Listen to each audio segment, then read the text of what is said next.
A Wendigo encounter while ice fishing. It was supposed to be a relaxing weekend, a getaway from the stress of work and the chaos of life. I packed my gear, loaded up the truck, and headed to a remote lake in northern Minnesota, far away from the noise of civilization. Before I left, though, I stopped by a bait shop on the edge of town to stock up on supplies. The place was old, with faded signs and dusty shelves, but the owner seemed friendly enough, a grizzled man in his 60s who looked like he'd spent most of his life outdoors. "You're headed up to Coldwater Lake?" he asked, handing me a bundle of waxworms.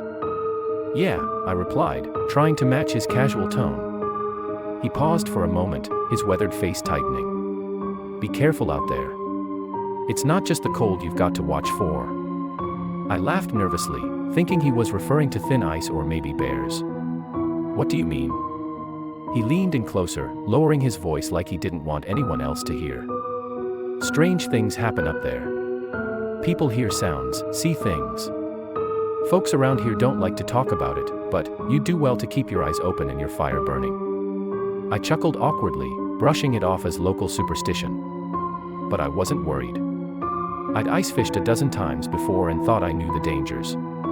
But boy was I wrong. The lake was a vast, frozen sheet of white, surrounded by dense pine trees that seemed to stretch endlessly into the sky.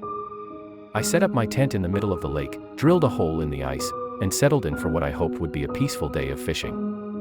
As the sun dipped below the horizon, the temperature plummeted. The stillness of the lake became unnerving.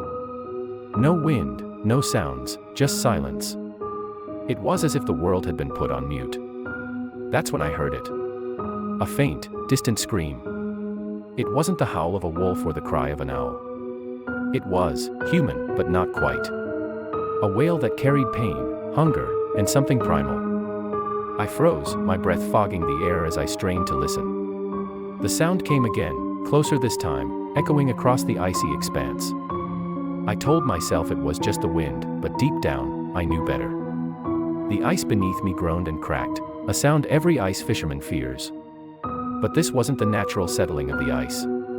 It felt purposeful, as if something massive was moving beneath me. Panic set in. I grabbed my flashlight and scanned the lake. That's when I saw it. At the edge of the trees, a figure stood, tall and impossibly thin. Its eyes glowed like embers in the darkness, piercing through the shadows and locking onto me. Antlers jutted from its head, twisted and jagged, and its skeletal face was stretched into a horrific grin. It stepped onto the ice with unnatural grace, its long, clawed hands dragging against the surface. The scream came again, but this time, it was in my head, a deafening roar that filled my mind with images of starvation, death, and despair. I scrambled to pack my gear, my hands shaking so badly I could barely zip my bag.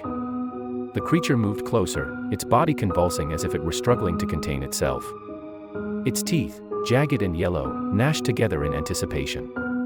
Then, it stopped.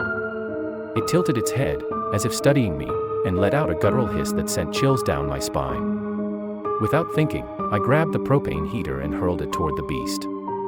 The flames erupted on impact, and the Wendigo shrieked, a sound so inhuman and agonizing that I thought my eardrums would burst. I didn't wait to see what happened next. I ran, leaving everything behind, my boots pounding against the ice until I reached the truck. As I sped away, I glanced in the rearview mirror. The lake was empty, but I swear I could still hear the faint echo of that scream, following me through the night. I haven't gone ice fishing since. And when people ask why, I just tell them the truth. There's something out there in the cold, something that doesn't belong in this world. And it's hungry.